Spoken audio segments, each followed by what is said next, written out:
are. Dos, It sí. is already there. Sí, 2, 3, química, 2, 3. Okay. Química, We finally 2. made it. Technology couldn't beat us.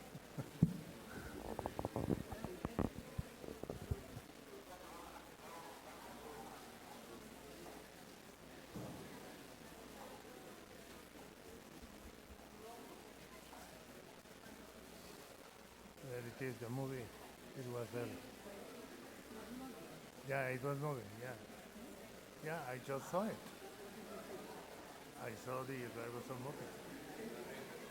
In the next slide, there was a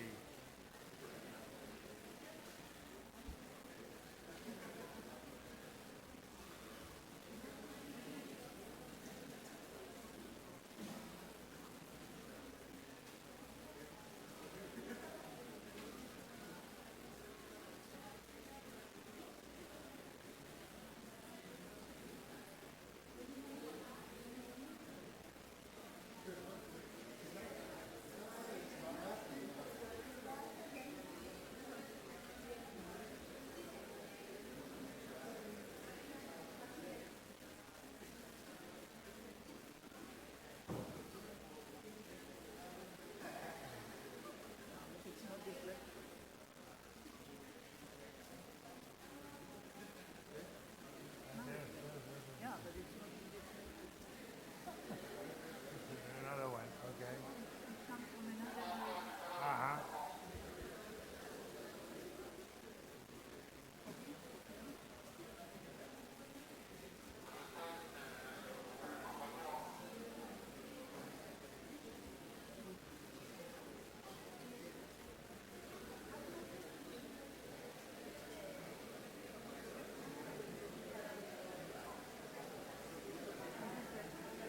Pegar means stick into, copy. Yeah. Pegar means like stick into it. Yeah.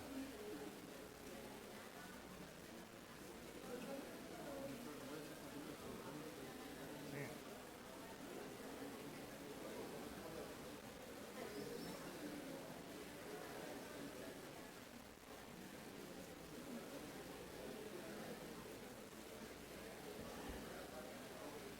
So you have a movie.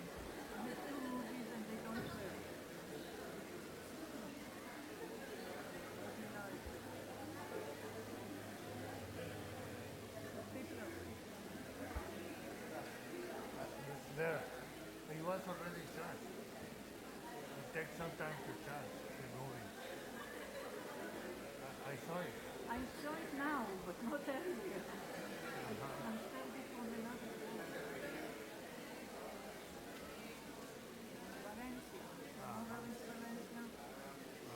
Spain. Yes?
Yo creo que ya está.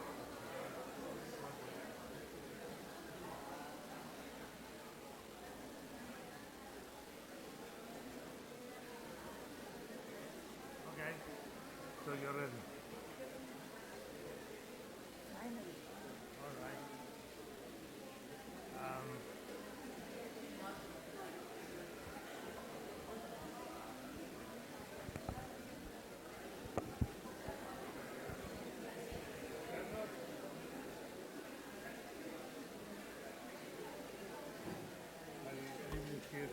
No, not here.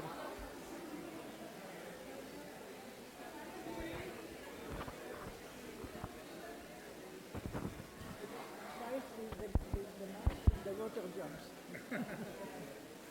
So Carlos will introduce you to the audience, and then that's it. We can start. Hey.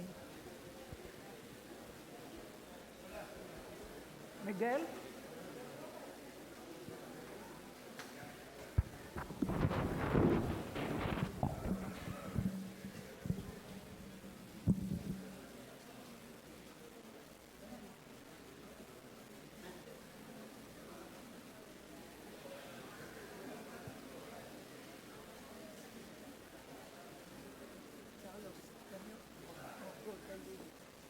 Hello. Good morning. How are you? After your taco, you stay alive? Good. You had a good night? Yeah? Okay. My daughter had an accident, and we went to the hospital. An accident, playing volleyball. So she has an ankle torn. Yeah. Anyway, so let me just.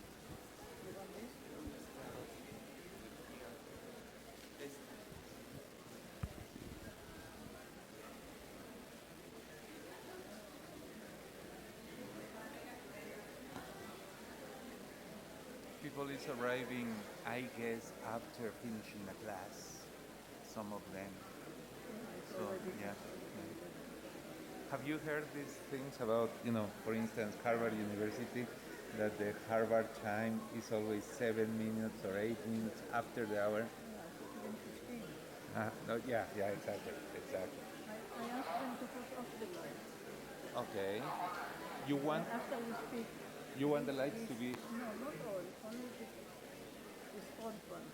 this over here. You want to turn off? Yeah, and it Okay. goes off. Just now they put it on. Pueden checar que las luces se apaguen cuando yo diga.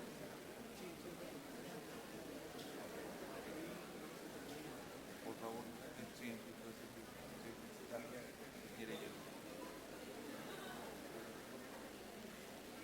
Les solicitamos a todos los presentes en este auditorio B poner sus teléfonos celulares en modo vibrador. Teléfonos celulares en modo vibrador. En caso de emergencia, las primeras 5 filas saldrían del lado derecho, la salida de emergencia que se encuentra en este auditorio, y las demás filas lo harían por los accesos del auditorio, con los principios de no corro, no empujo, no grito. Por su atención, muchas gracias.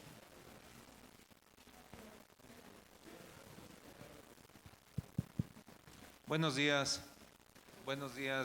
querida comunidad de la Facultad de Química, buenos días invitados especiales, buenos días profesores, colegas, estudiantes, personal en general, la comunidad de la Facultad. Bienvenidos a esta conferencia.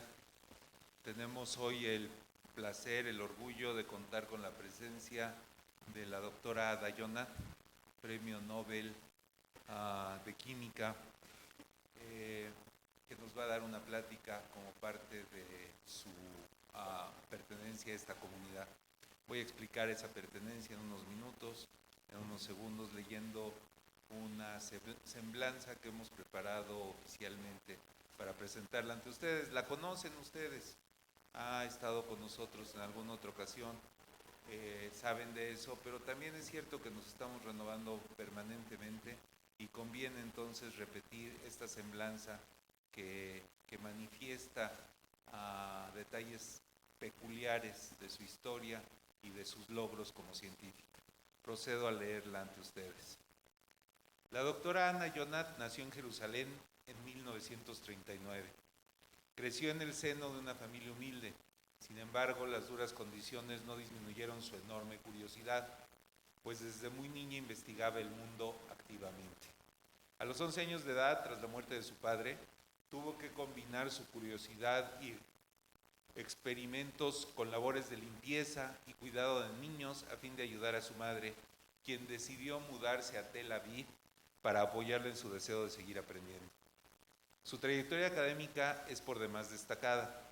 Estudió química entre 1959 y 1962 y una maestría en bioquímica en la Universidad Hebrea de Jerusalén. Después hizo el doctorado en cristalografía de rayos X en el Instituto Weizmann entre 1964 y 1968. Y más tarde realizó estancias postdoctorales en el Instituto Carnegie Mellon en Pittsburgh en 1969 y en el Instituto Tecnológico de Massachusetts en 1970 en los Estados Unidos.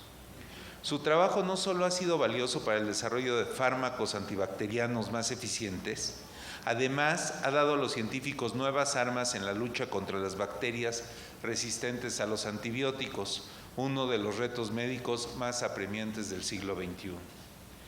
En 2009 se convirtió en la cuarta mujer en la historia y la primera mujer israelí en recibir el Premio Nobel de Química, galardón que compartió con los estadounidenses Venkatraman Ramakrishnan y Thomas States.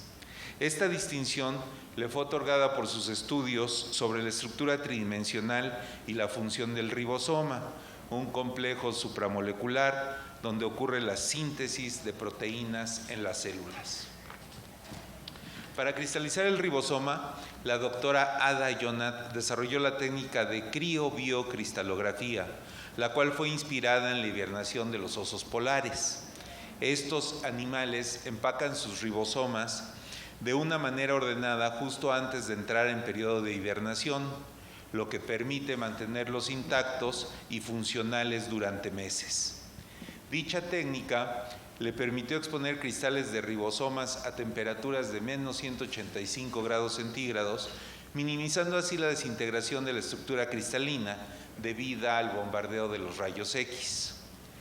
Esta aproximación experimental detonó el estudio de la estructura del ribosoma en un número importante de laboratorios en el mundo. Gracias a esta metodología, entre los años 2000 y 2001, la doctora Yonath publicó la primera estructura tridimensional del ribosoma bacteriano.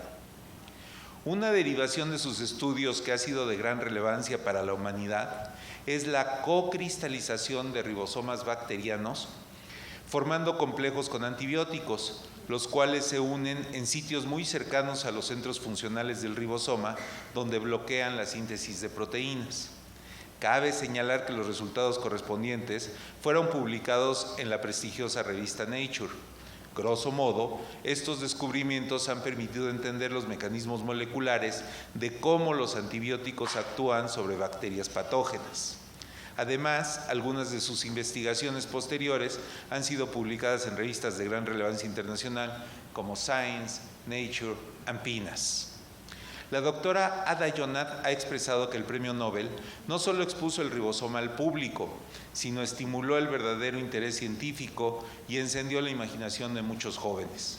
Su intenso trabajo de investigación la ha hecho acreedora a múltiples doctorados honoris causa, entre ellos los otorgados por las universidades de Hamburgo, en Alemania, de Toulouse, en Francia, de Oslo, en Noruega, de Nueva York, en Estados Unidos, y de Fuyú, en China, así como por la Universidad Hebrea en Israel, la Universidad Abierta también en Israel y la Escuela de Medicina Mount Sinai en los Estados Unidos.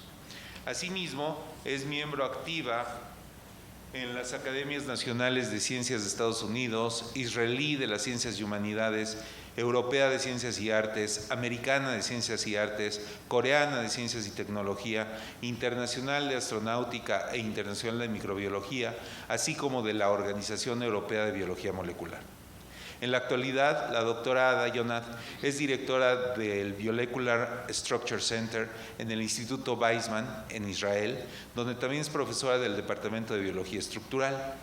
En México fue nombrada profesora extraordinaria de la U.N.A.M. en 2014 y se encuentra adscrita a la Facultad de Química de esta máxima casa de estudios. Esa es la semblanza. La doctora Ada Yonath la ha tenido que escuchar sin entender mucho de lo que estamos diciendo, pero ayer platicando con ella yo le prometí que siendo químico teórico de cuántica y eso y no saber nada de ribosoma, algo iba a estudiar. Permítanme rápidamente señalar in the English language that she was given the Nobel Prize because her X-ray crystallographic at high resolution studies that allow a definition, description, understanding of ribosomes, the reactor where proteins are made from chemical reactions directed by nucleic acids.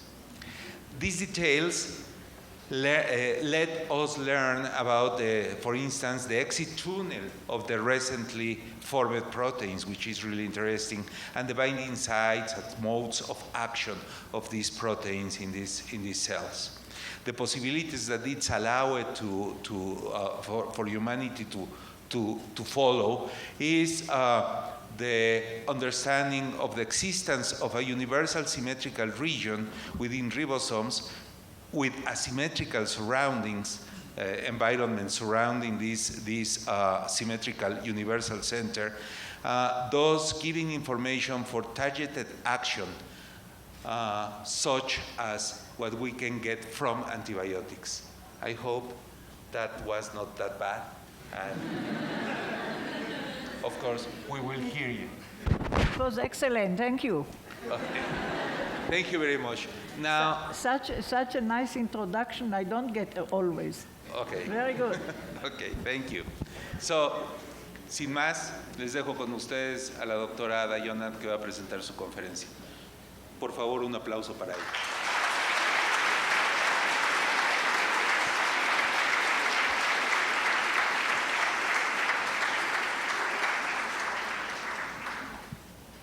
So good morning.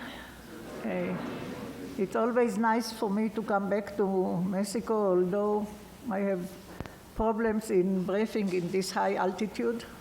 But you see, I survive. I prepared the lecture that maybe has some pieces that will be too simple for highly professional biochemists and life scientists. But since I heard that there will be here also undergrads and those that know less, I allowed myself to put some slides from time to time just to explain.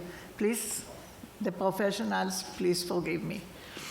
So I want to talk about our work, my life in science. I was very curious, and I wanted to understand processes of life. I will show you the process in a minute. This was completely basic science. I didn't think about any possibility to use the results that I may get for anything. But as a bonus, it became also applicative and for a main problem in medicine, and I will talk about it now, and also for a main path in origin of life, which I have results from last week, and I will tell you. So this is what I meant by more. So just real quick, there are proteins that are performing almost all functions of life in every cell. And just from a children's book, some examples, human examples, like proteins, structural proteins, regulatory proteins like insulin that regulates the sugar level in the blood, transport proteins like hemoglobin, sensory proteins, and proteins that are digesting the proteins that we eat in order to use the components to make the proteins that we need. So usually when I talk to young people and I ask them, do you eat proteins? Yes, of course, we eat eggs. But not for having a chicken growing in the stomach, of course not. It's in order to use the egg to produce the components to make the proteins that are needed, because the egg doesn't have insulin or so on. So these are called enzymes. Now in nature, structure means function. And I use this very sophisticated machine, which is called paperclip, in order to show it. So all what I did, I changed the structure of these two to this way or this way.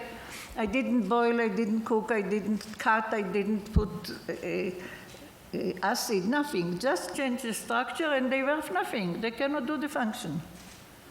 And that's correct for everything in nature. So in all cells, proteins are long chains made of amino acids. And the fold, it means the functional fold of each protein, the fold that is carefully designed for fulfilling the function, is determined by the sequence of the components that make the protein. And the components are called amino acids. There are 20 of them. And they can be in many sequences. One sequence is the functional one, and this is the sequence that is used to make proteins. And the sequence of the proteins are determined by the gene that code for this protein. Each protein has its own gene. Each gene has its own protein. There are many more things in the DNA, but the genes are a big factor of it. And the sequence in the DNA, which is a language of only 4 letters, the combinations can make the sequence of proteins. So each 3 of these 4 letters, each combination of 3 is coding for 1 amino acid. And there are 20, so 4 letters are enough. This was all known when I was a young scientist. Even this was known. So this is DNA on the left. I hope you can see. These are the languages, the letters of the language. There are 4 of them, so you see 4 colors, and they make base pairs. It means it's 2 base pairs for the 4 letters. And the information is here, but it's buried here. It's not available to read because the structure is not, it does not let reading. So first thing, the piece that is needed, let's say this piece is needed for a protein, is being transcribed to a very similar molecule called RNA that also has 4 letters. 3 of them are exactly like DNA, and 1 is a little bit different chemically. So this can exist as a single chain, and the single chain can be translated to proteins by a universal component called ribosome. So this all was known when I was a young student. I wanted to understand how it is being done. And I wasn't the only one that wanted to understand it. But it was not easy. I will not go now into the difficulties, but this is what I wanted to understand. How the ribosome reads the instructions and produces a protein. So a little bit about ribosomes. In vivo, it means in the cells. They exist in every cell, in bacteria, in cockroaches, in trees, in fish, in human, in elephants, in everything, in flowers. So in the cells, the ribosomes act continuously because all the time we need new proteins, since the body doesn't keep proteins for a long time. Get rid of them before they become old and can make mistakes. So they act continuously, and they can form up to 40 bonds. Peptide bonds are the bonds between the amino acid, up to 40 peptide bonds in a second, with hardly making mistake, 1 to a million or so. So one comment about myself, I was a very fast student, the fastest in my class, and I studied chemistry, not because I was so good, but because I was very poor, and I had many jobs, and I had to finish quickly to go to my jobs. So I had to make a single bond, and I was the fastest in the class to make it chemically, not by ribosome, by chemistry. Took me 6 hours.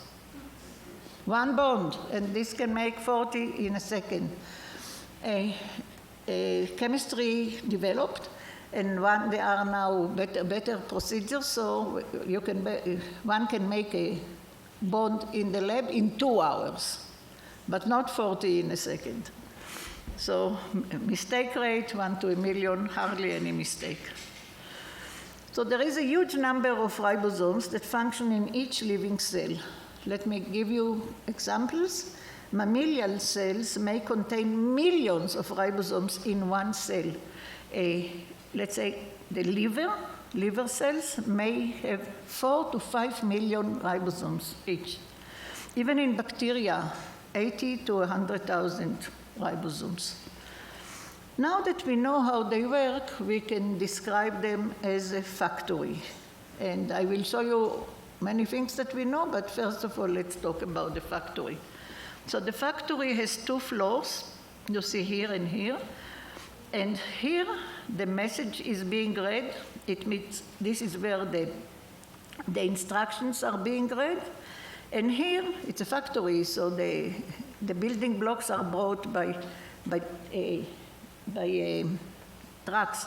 But each truck is also a molecule, a tRNA. Each amino acid has its own tRNA, and tRNAs are highly conserved. So each of those are bringing the proteins. And when a message here, a triplet here, will be suitable for calling this amino acid, it will come in and be connected to the newly grown protein.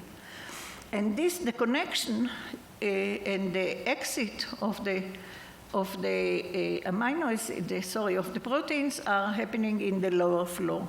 So please forgive me, I don't know to draw inside. So this should have been inside the factory. All needs some energy, not much. It's a very economical process. And what happens at the end of after one amino acid is being connected, there will be a progression of the code, and the tracks will go out. The code will move here, and this is all what happens. And actually, this also describes the ribosome. The ribosomes are made of 2 subunits: small subunit, which is the top floor, and large subunit, which is the lower floor, and I will talk about it in a minute. That's all, ladies and gentlemen. That's very simple. But we didn't know how it happens. Now we do. So as I said, ribosomes are built of 2 subunits. They are separated in the cell, and they associate only when they have to make a protein. So this way, the cell monitors what it wants. If there were ribosomes in the cell, they would work whenever they want. But if there are 2 subunits, they can come together only when the cell wants. There are factors for it. I will show you in a minute. So as you could see in the factory, the small subunit, the top floor, decodes the genetic information, and the large one forms the peptide bonds. So these are the 2 subunits you can see here, the small subunit, the large subunit. They are connected when the ribosome is functional. They are connected by surface interactions, and also by the tRNA, the track that here reads the information. This does the decoding, and here makes the peptide bond in a feature that is called PTC, peptidyl transferase center. This is all. This is what happens, but we didn't know how. As I told you, now we do, like in the factory, and like in this movie. So actually, when we got the structures, to my happy minutes, I just had a structure. We just got the structures. Within 3 months, we understood how the ribosome works. It was like a dream, better than a dream. So we decided to make a movie, a clip, together with 2 students of the Art Academy. They decided that the cell should be green, and let's look at the rest. So here is the small subunit, and the messenger with the instructions comes to it and finds its position, its path, The ribosome helps it going in, and it's all monitored by initiation factor 3. There are 3 initiation factors. As I told you, there are factors for it. So once everything is fine, the first tRNA can come with initiation factor 2. I will not show you initiation factor 1 now, it's less important. So this is the factors, they now go out because everything is fine, and the large subunit can come and interact with the small one and even make bridges by conformational changes. Now the active ribosome has been made, and we look at it from top. The upper side is the large subunit, the lower the small one. The amino acids are being brought by tRNAs that are themselves brought by elongation factors, these blue things here. They come in, they're being decoded, and the ribosome helps. In, out, 40 times a second. Just fantastic.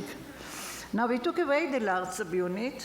In a second you will see, because I want to show how the decoding happens real quick here, and how the peptide bond is being made, and that the newly born protein goes out through a tunnel that was actually mentioned earlier in the introduction. So that's it. That's all. So elegant, so simple. Now this continues, the process continues, more and more tRNAs coming in according to the code. The protein comes out and starts folding alone or with chaperones, but it folds when it comes out. And it all stops when there is a codon, a triplet that is called stop codon. It means finish, the protein is done, finished. And then instead of a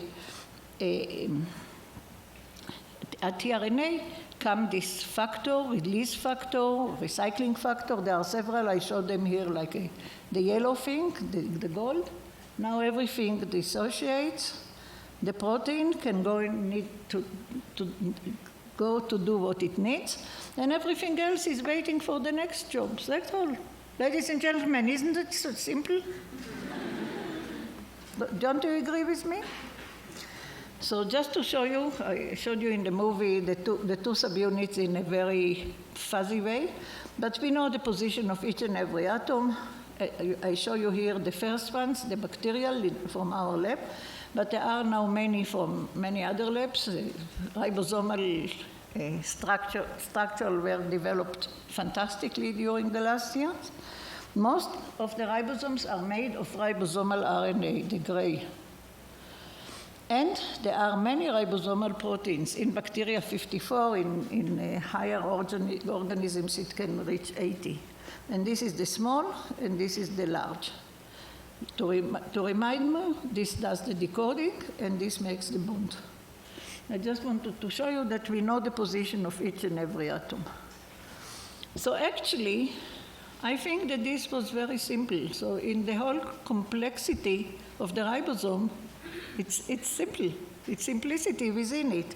But I want to show you some more simplicity factors later on in the lecture.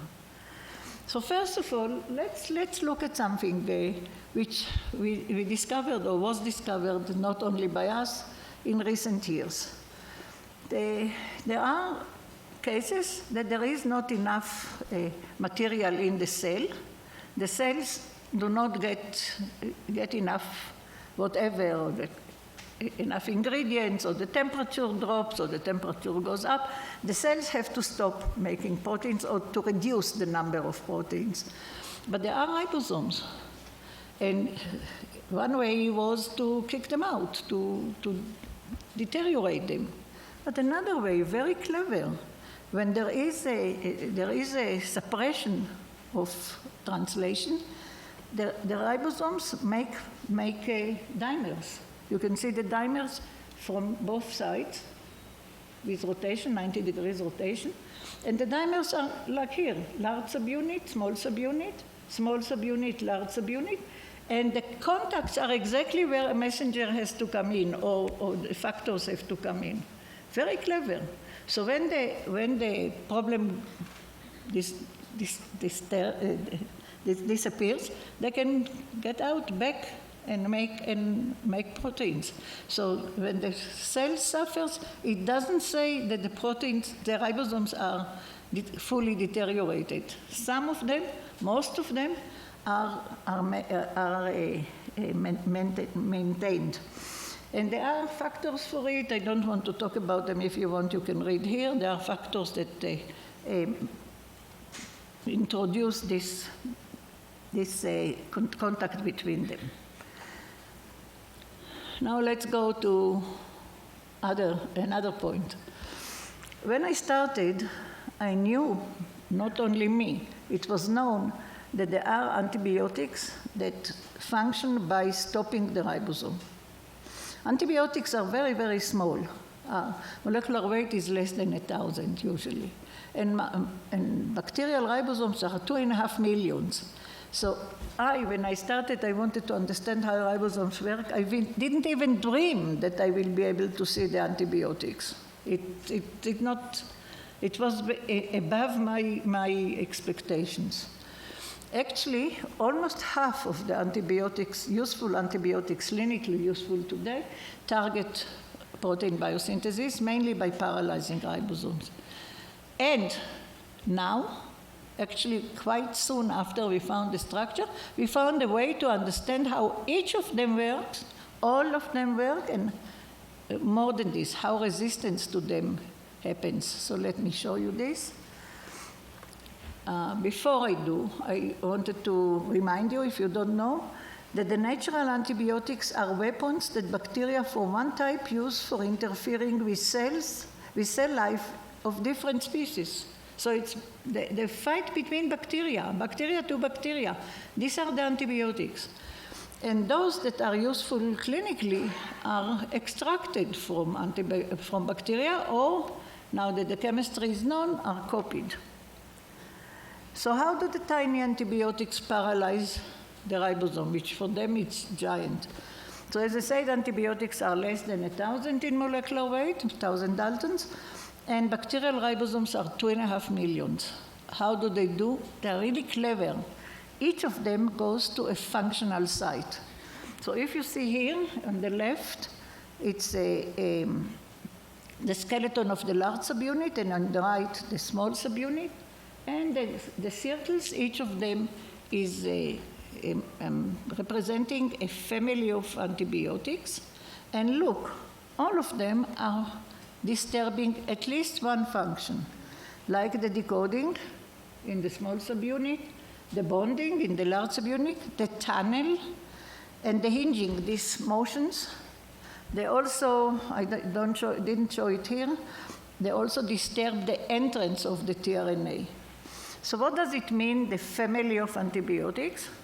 When the antibiotics were discovered in the middle of last century, it means the structure and everything, the pharma companies jumped on them and made them better, larger, smaller, less poisoning, more specific, all types of changes, but the skeleton was by the antibiotics.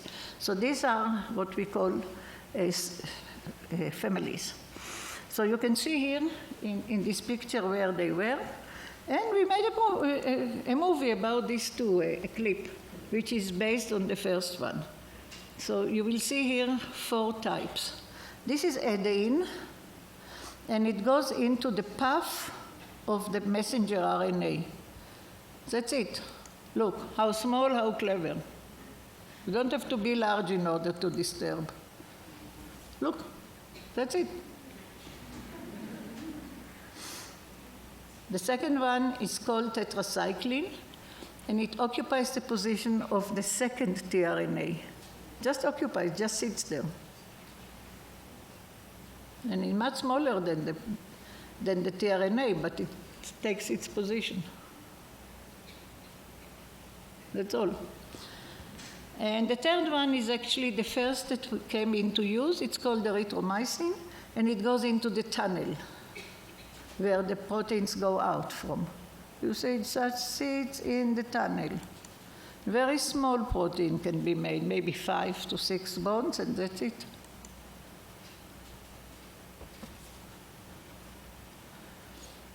And the last one that I want to show you is the cleverest chemically, really clever, goes into the bond, doesn't let the bond between the amino acids. You remember it happens here and it goes just into the bond. Isn't it fantastic? This is a bacteria against bacteria. So there is a problem in using antibiotics, and I'm sure you all know.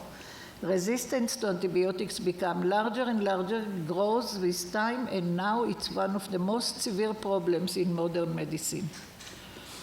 Really, really severe. I can give you some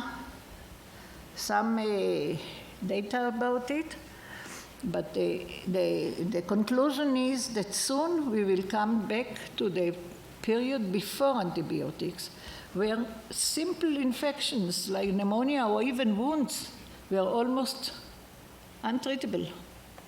We are there, almost there. So even the World Health Organization said we are now in the post-antibiotic era, and the World Bank estimated that over 3.8%, now they talk about 4.5%, of the global economy will be lost because of resistance by 2050. Yet, very few new antibiotics are in development by pharma companies.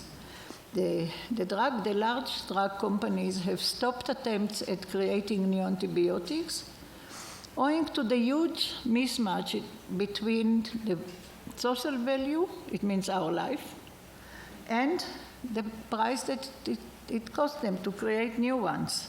And this is really disturbing, at least in my opinion. Let's have a look here. This is the growth of resistance to 3 different bacteria. And this is the number of new antibiotics. And if you look at it carefully, the last one that I'm showing here is 2007. Afterwards, there was nothing. No new one. Before I go on, I want to tell you my own opinion. Can we combat resistance to antibiotic fully? In my opinion, it's unlikely. Because bacteria want to live, and because bacteria are cleverer than us, at least in terms of survival. So in my lab decided that we have to do something about it, and I wanted to show you what we are doing towards maybe helping this situation. So our concept is that it doesn't matter how the bacteria becomes pathogenic, where is the pathogenic position. We want to disturb the ribosome. It doesn't matter where it happens in the bacteria. If the ribosome is disturbed, there will not be proteins, the bacteria will die. So for this reason, we determine the structures of ribosomes from pathogenic, disease-causing bacteria, and compare them to the ribosomes from the harmless bacteria. So we did it already for 4 bacteria, 4 pathogenic bacteria, and I'll show you one of them. So we learned many lessons, and I will not show you all the lessons. So those that are more sophisticated, I will leave away. But I'll show you some that I'm very proud of. And this is, all bacterial ribosomes are similar, but not exact. And this is the point, similar but not exact. So lesson number 1, 2, 3, we jumped. And lesson number 4 is the important one. It is beyond my expectations. And this talks about novel antibiotic binding sites, new sites. So you can see here the large subunit of harmless bacteria in gray, and on it several additions that we found on the pathogen. The pathogen is Staph aureus. So there are some more in different places, and there are some missing pieces, but I will refer to these ones. When we talked about it, about this to the statistics people. They say, no, nothing will come out, it's less than 10%. And they are right, it's less than 10% changes. But the changes are with features, and they are available on the surface. This is what I'm showing here. I didn't show everything. So let's look at one of them. Let's focus on one of them. I chose this one. And have a look. This is the way in its position. The pathogen is in blue, or the cyan, and the normal bacteria is in gray. And they are the same here, and here, and here, completely the same. You can't even distinguish. But here there is a little feature which has structure, which is available. It's not even a double helical, and it's all RNA. Actually, I show you all RNA.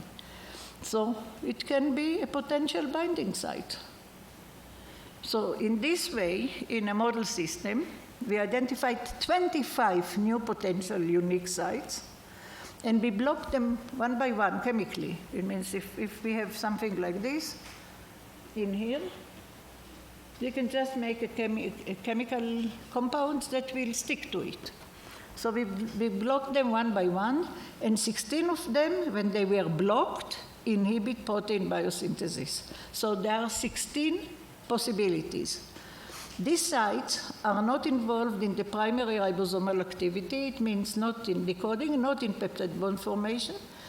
Hence, so far, no pathogen contains genes for their modification. So they are completely new. And, in our opinion, can be used. But we can do more than this. There are also environmental and ecological considerations. And let me talk about it for a minute. Most of the ribosomal antibiotics are extensions of small organic molecules. You can see here some of the cores that cannot be digested. So they come out of the patient with other things that the patient didn't digest, but also they cannot be degradable. They are not biodegradable. So they go into the environment. And in the environment, because the purification systems not always can catch them because they are so small. Sometimes many times, they can slip, and then they can penetrate into agricultural irrigation systems. And then they can be consumed by people or by animals. So they come back and increase their resistance. So this is a lesson that we learned, and I'll tell you what we want to do about it. But before this, I want to talk about saving the microbiome. So I think that you all know that there is microbiome. These are the zillions of bacteria living in our body, in semi-exposed mammalian organs, like the guts or ears or lungs and skin. And they are needed. They are needed for our health and our life. And the normal antibiotics that are used now, if they can penetrate to these places, sometimes, not always, they can cause problems in the microbiome, kill parts of the microbiome, or change the composition, or so on. So they can cause very severe diseases. And we think about fighting this point too. So far, the inhibition of protein biosynthesis, I told you about these 16 positions that we found, were achieved by materials that can be, we can be in charge of their chemistry. So they can be optimized in terms of chemical properties, antibiotic action, and degradability. So it's now in our hands. The chemistry is ours, not of the bacteria. And this is what we suggest. Okay, so this is what I told you about antibiotics. and actually until now I focused on the future. Now, some eyes of the past, very, very far past. So to remind you, this is the ribosome. The up is the small subunit, large subunit.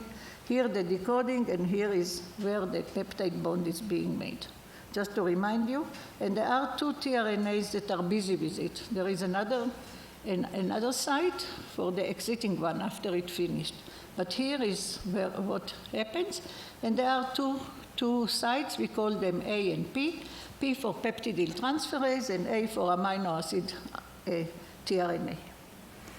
So when we look at these positions in the small one and in the large one, where this is the tRNA that binds here to here and here to here, that carries an amino acid which you can see as a star. When we looked at these positions, they are made only of RNA. The decoding and peptide bond formation, RNA, protein-free, just RNA. It means the ribosome is a ribozyme. The carrier of the amino acid, as I said earlier, is tRNA, which is highly conserved in all cells, and it has a structure, an L-shaped structure, double helical, with an anti-codon loop, which are free nucleotides that will make codon-anticodon interaction with the messenger RNA, and the position where the amino acid is, which is always, always, always highly conserved, CCA amino acid. This is the piece that goes into the PTC. The whole tRNA binds to the ribosome, but this part binds to where proteins are bonds are being made. So our studies and also others indicate that the ribosome, which is shown here in gray, all its function is positioning.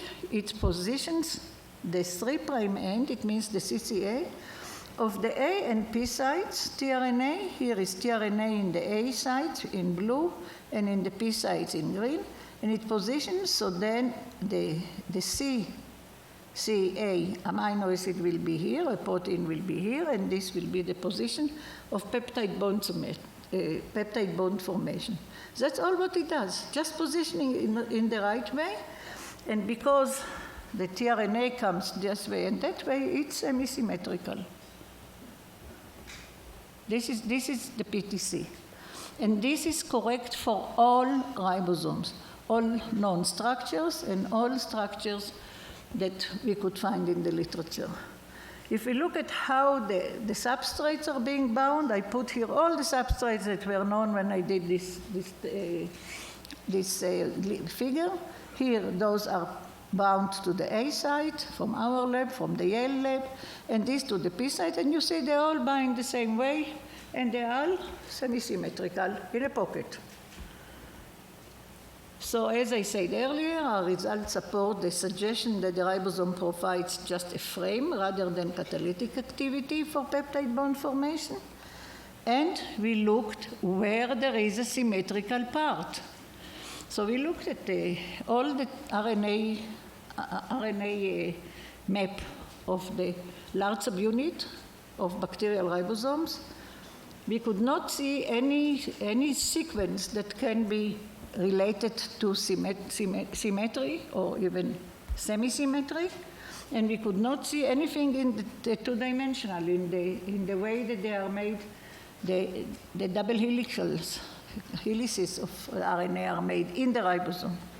However, we looked only at the structure of the three-dimensional structure.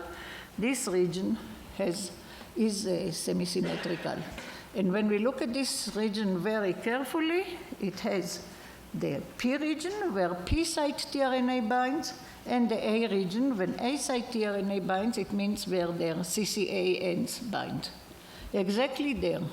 It means that the pocket where proteins are being made, peptide bonds are being made, are semi-symmetric.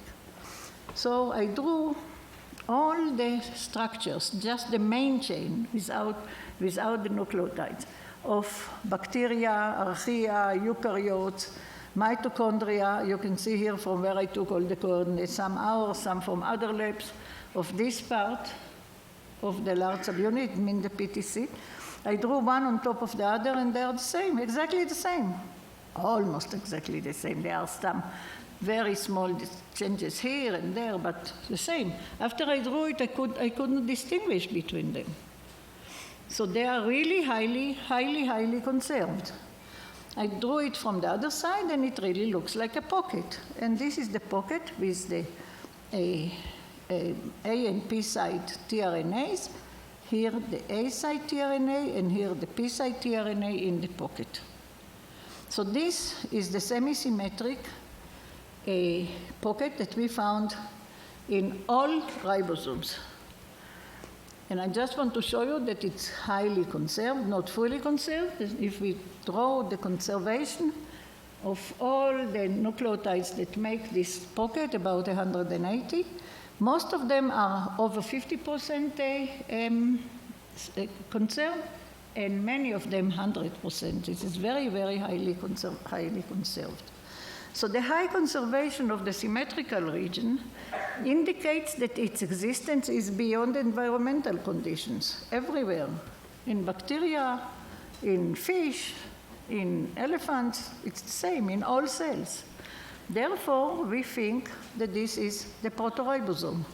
The ribosome started from this place, and we call it the protoribosome. What does it mean, the protoribosome? A prebiotic bonding entity that we call protoribosome, that is still functioning in the contemporary ribosomes. It means even in us, in all ribosomes. This is a prebiotic entity that is still with us. So when was this pocket being made? So we think that we don't know how the well started, but when there were already RNA pieces, not ribosome, just RNA pieces, and some elements, and maybe amino acids, it started then at that time. So we decided to construct it in the lab.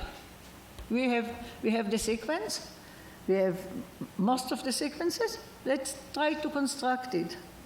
Ladies and gentlemen, this looks like very simple construction. Took us 9 years to get pockets that we could say that they are really semi-symmetrical pockets, or at least assume this. And we try to construct, of course, based on the current PTC sequence and also on other sequences, and I will show you how we did it. So this decision that we thought that there is a protoribosome requires the existence of self-replicating, self-folding, and self-dimerizing RNA molecules. This was needed, and how we decided what sequences to take. So you remember it was here, part of it in the A site, and part of it in the P site, so we took this sequence. Of course, it's a little bit different, but in different ones, it's not 100% conserved, but we took what we thought was easier for us to make, or actually we made several of them. And this is the way we looked at it. This will be the A site represented, and this will be the representative for the P site. Sorry, this is the A and this is the P. Pay attention, the ends here are empty, like it is in the modern ribosome. Of course, no, we don't say that it was like this or not like this in the prebiotic time. So we could make changes here, like this, like this, like that. I don't want to go into the details. We could also take RNA pieces that should make the same stem, elbow, stem, like most of the pocket, with any type of sequences. So we try to construct the pocket for 9 years. And okay, it's not important. Just to remind you what was the hypothesis: 2 pieces that can self-fold, self-dimerize, and make a pocket. That's all what we needed. So a few lab constructs of the Porto Ribosome formed peptide bonds after 9 years. Namely, they showed catalytic properties. They showed that they could have been a pocket that was standing itself in the prebiotic time. So I just want to remind you, this is making peptide bond between the A site tRNA, the end of it, and the P site tRNA, just this. This is the peptide bond formation, and this is what we did in the lab. We used this and that for A and P. I don't really want to go into details, and the first time we got a peptide bond. So if you want some details, little details, the pocket that we had we had several pockets now that are functional. The smallest was double 67 bases, 2 pieces. We had also of 75, 72. We characterized the dipeptide by MALDI. We had controls with and without 58, they are large subunit, and the time was less than 1 second. We didn't really look at the time very carefully, but less than a second. Recently, breaking news of last week, the lab constructed of protoribosomes created peptide bonds not only between substrate mimicking the CCA end, it means the part that goes into the pocket, but also with the whole tRNA. It means that the contacts within the pocket could carry a whole tRNA molecule. They were enough to interact with it, and I want to show what I mean. You remember this one? And this is the PTC. And here I can show several examples. This is the whole position in the large subunit where the piece of tRNA that interacts with the large subunit exists. So here, this part already interacts with the small one. And this, you can see here, 2 tRNAs and also what we call ASM, which is a mimic for it. They all sit very nicely in this piece. But the protoribosome is only here. And you can see it also just in the large subunit without the second and just 1 tRNA. And another way to look at it, if you want the numbers of all the RNA, the ribosome components. So actually, when we talked only about the PTC, only about the pocket here, this is the size. And it could carry a whole tRNA. Look at it here. It could carry 2 tRNAs, this thing. It means that interactions with the pocket are so strong and so meaningful that they could hold 2 tRNAs. And I'm very proud of it. So I want to show it to you. Again, this is the PTC with an acceptor stem mimic of tRNA. And this is the way it binds even the whole tRNA. This is the protoribosome. So just to remind you, we talk about a little piece. This is the position of the PTC and the position of the pocket, the symmetrical pocket. It looks like this. And when you look at this with tRNA, it looks like that. And inside the ribosome, it sits here. This is this part between the large and small subunit. This is the way from top and from the side. That's almost all. But we have some questions. Why should RNA molecular machine produce a competitor that is better than them? RNA machines are not very good. Proteins are fantastic. Why to make it? There is an RNA, well, the RNA is so happy. Why to make proteins? So we think that RNA didn't really decide to make a protein, but the protein snatched a pocket that was needed for RNA needs, that perform RNA needs. And because of it, we looked for binding of RNA pieces to the pocket, and indeed they do, and I won't go into detail. The last question almost last question that I want to ask is how the genetic code emerged from this little thing. So what we think is that the initial D peptides could be the substrates for formation of next peptide bond, and so on and so on. So oligopeptides could be made, small ones. Which ones were needed? The existence of well-performing oligopeptides catalyzing fundamental reaction or stabilizing the machine, they were more needed. And maybe this is the way that they were more existing by a very, very, very primitive genetic code. But let me just show what I mean by needed. So here is a protein, histidine-rich proteins, that can transport metals that the RNA well needed. So this could have been a very important piece that existed. But histidine is known to be not among the first amino acid. The general view is that glycine and alanine were the first, and histidine not. Well, Professor Lascano from U.N.A.M. showed that histidine is the amino acid that is main sit in all known proteins, in all known functional families of proteins.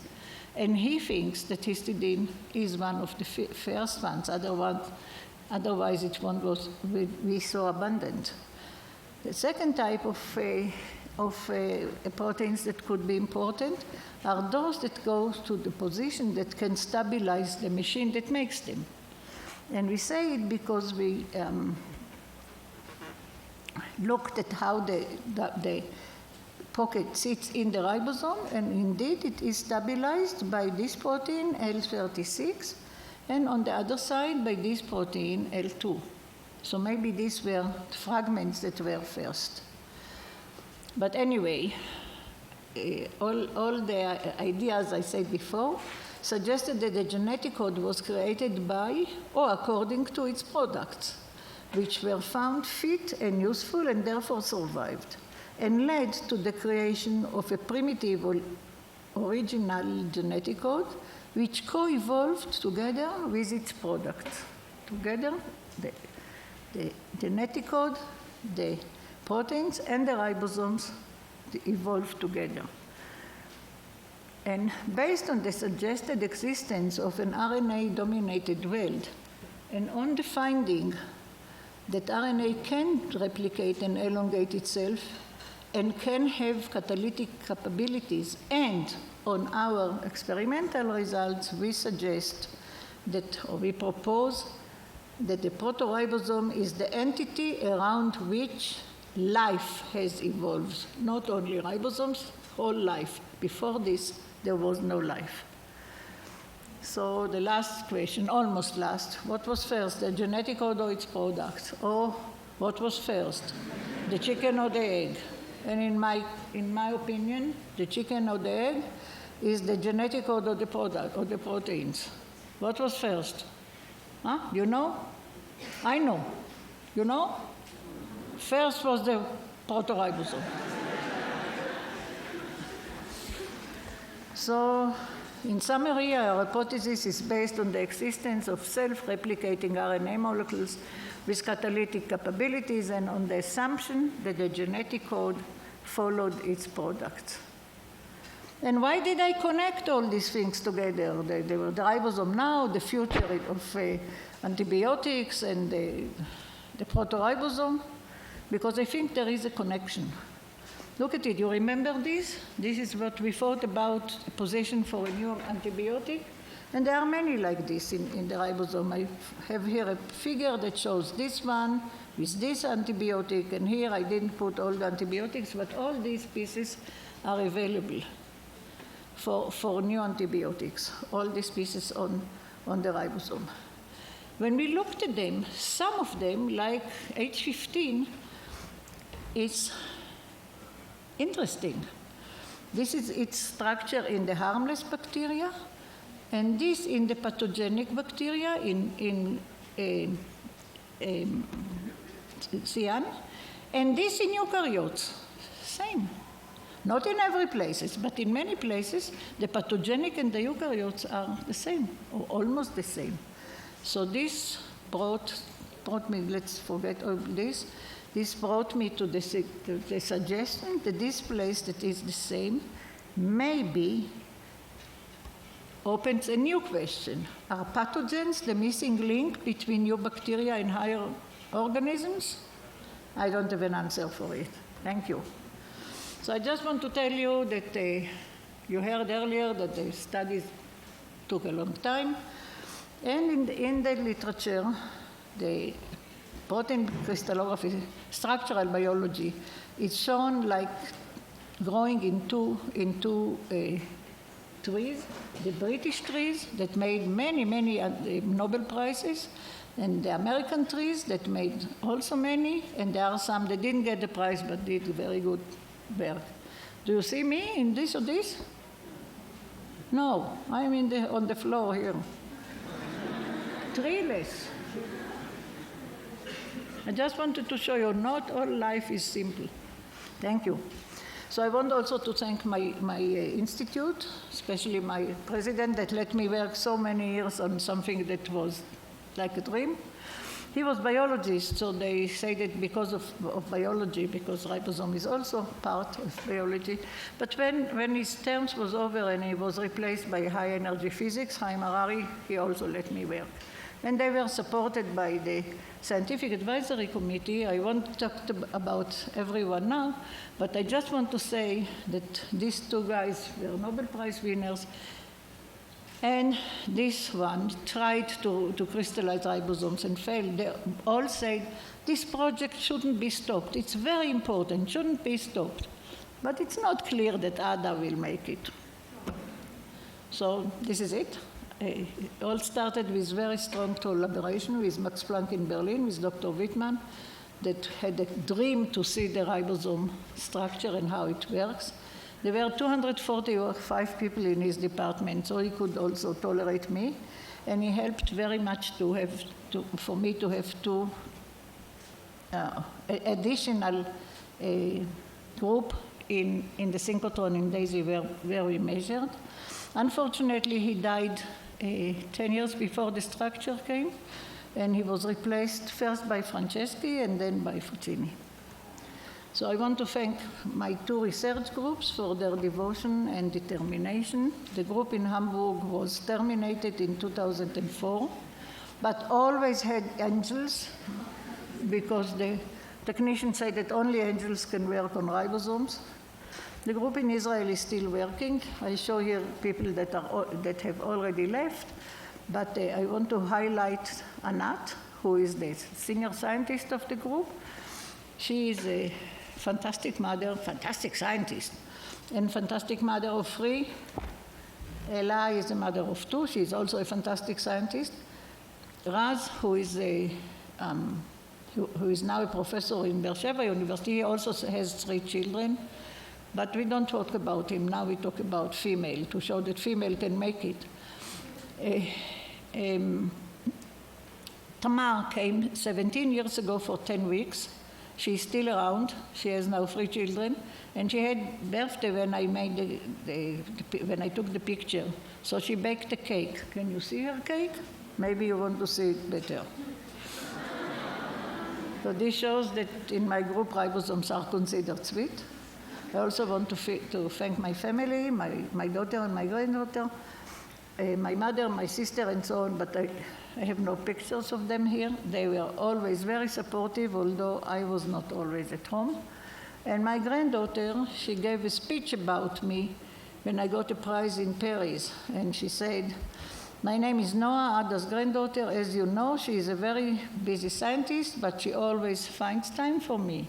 And she invited me at the age of 5 to the kindergarten to explain what are ribosomes.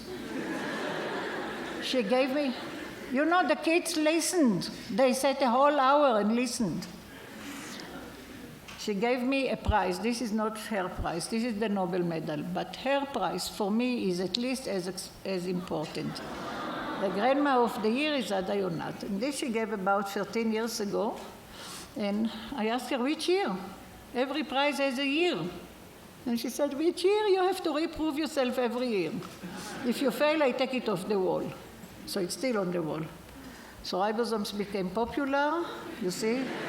He is me and she is a ribosome. You see the dance. Protein comes out. And even children became ribosomes. And this is what Michel Kishka, who is a very, very, very good, excellent artist, made from me. So if you look clearly, small subunit, large subunit, large subunit, small subunit, and completely symmetrical. And he thinks that antibiotics should be here, and of course symmetrical here and here. Thank you.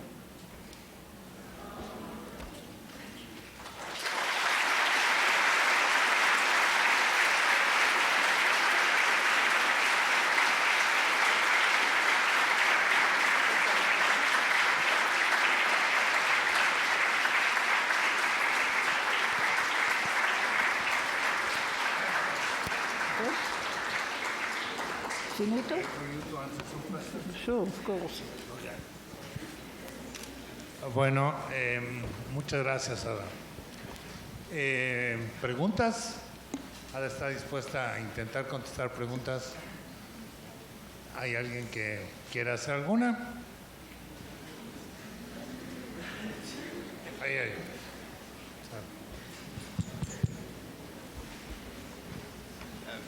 I will try to explain myself.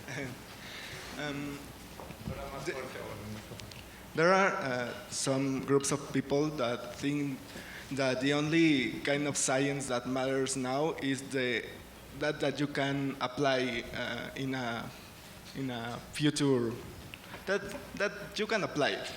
And as your work was about basic science, what would you say to that groups of people that only want to fund applying science? If the people want to make applied material, why not? If the material is good, of course.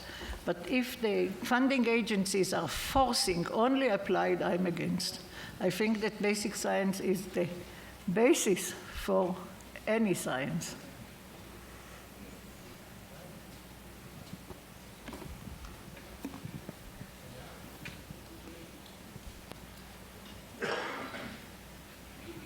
Hi. If I understood correctly, the Porto Ribosome could form the peptide bond with tRNA, with amino acids that are bound to tRNA molecules. But could the ribosome also form the peptide bond only with amino acids that are not bound with tRNA? The protoribosome. Yeah. The protoribosome maybe can, but it still needs some connection to the pocket. But if you want just to make peptide bonds without a tRNA, just amino acid, you don't need ribosomes. There is chemistry for it.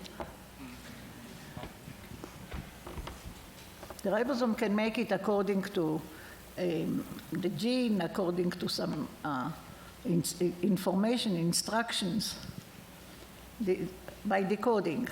This is its great thing.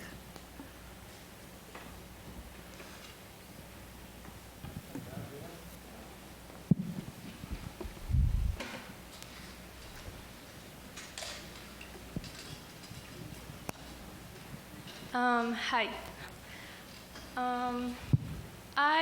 I've listened a lot of people that say that the antibiotics are just a danger for the humanity. So what can you say to that group of people? The human, you mean? Everybody is human here. I hope. You mean people that study humanity? Yes. What I can say is that we are trying to do our best to assist problems in medicine, but much more than it, to understand the world around us, to add a little piece of information to the mountain of already known things. And I think that even people that are coming from humanity, did you understand the question, the lecture? Did you understand? Yes. Oh, that's what I wanted to do, to talk to people that are even not scientists, but study humanity projects. Thank you.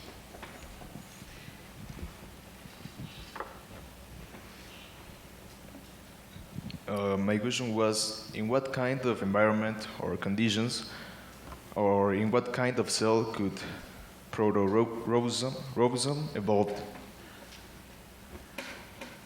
You want the exact conditions? What was in the lab, or what we think was in the world at that time? I mean, what kind of... well, the conditions... You want the conditions that were in the lab, or that we did the proto-ribosome? Yes. Or the conditions that the proto-ribosome, the natural, was made? Yes, the second. Well, of course I don't know, for the second I don't know the exact conditions, but it requires RNA. It requires RNA that can bind to each other. It requires the right pH, and it requires the right ingredients that will keep the structures together. It requires, but from the beginning it was shown that RNA can duplicate itself and elongate itself. It requires all that. Okay, thanks.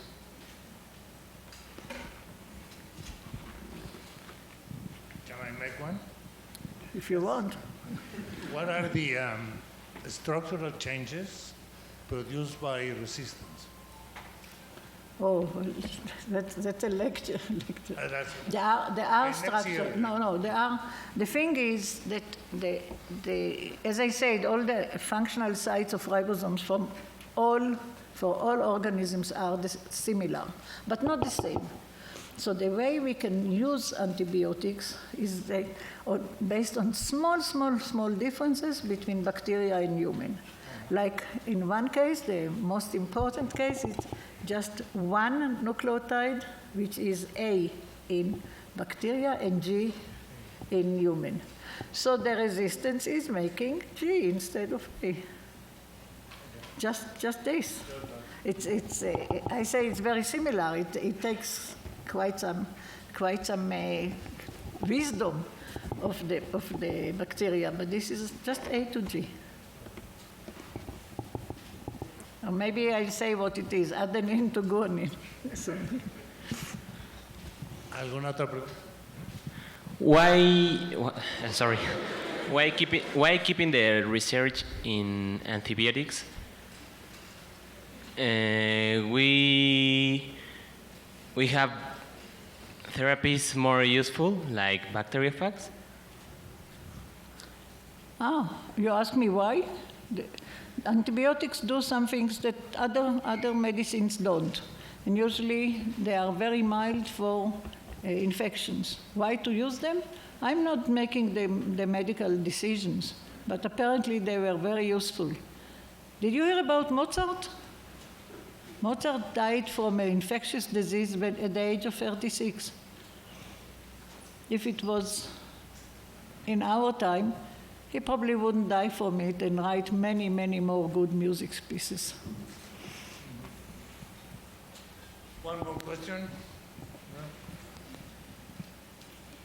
You said that the bacteria and the ribosomes are similar, but where they are not similar, that they could have a potential link that we could use like for make new things. In your opinion, which is the main link that we could use or made with that potential? I'm sorry, I didn't understand the question. that you say that the bacterial and the ribosome are similar, but not exactly the same. The ribosomes of the bacteria and others are similar, yeah. Yeah, but they are not like exactly the same. No, correct. When they are not the same, or in the place that they are not the same, you said that it could have a potential to do links with other things. Which could be the main link that they could use or make? I again didn't understand the question, but let me say what I think you asked. The active sites are almost the same in all ribosomes. The rest is not exactly the same. There is a factor of evolution. The higher animals have larger ribosomes. I showed one example where it can be, we could look at it. There are many more proteins, but the action is the same.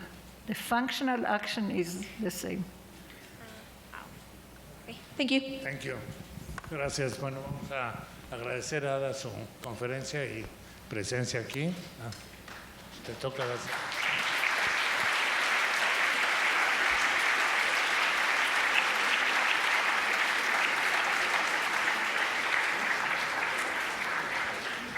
We would like to give to Professor Ada Yonath the official acknowledgement of her excellent conference that he gave to us today.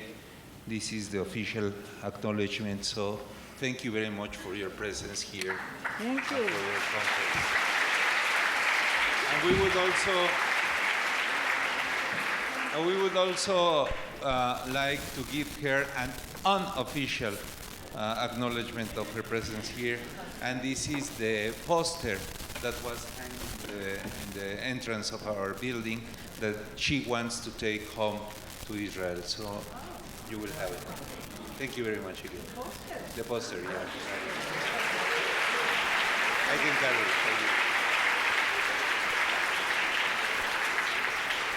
Thank you. And this is what I got. And this is what I got, which is not a poster. Thank you much. Muchas gracias.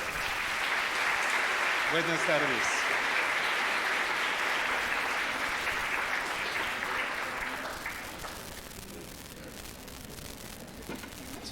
Yo lo puedo poner. I can carry it for you.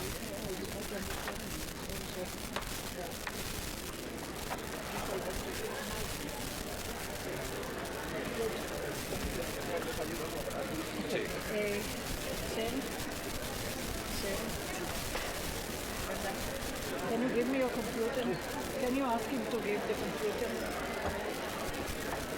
Can you please ask him to let me have Yes. the computer? His computer.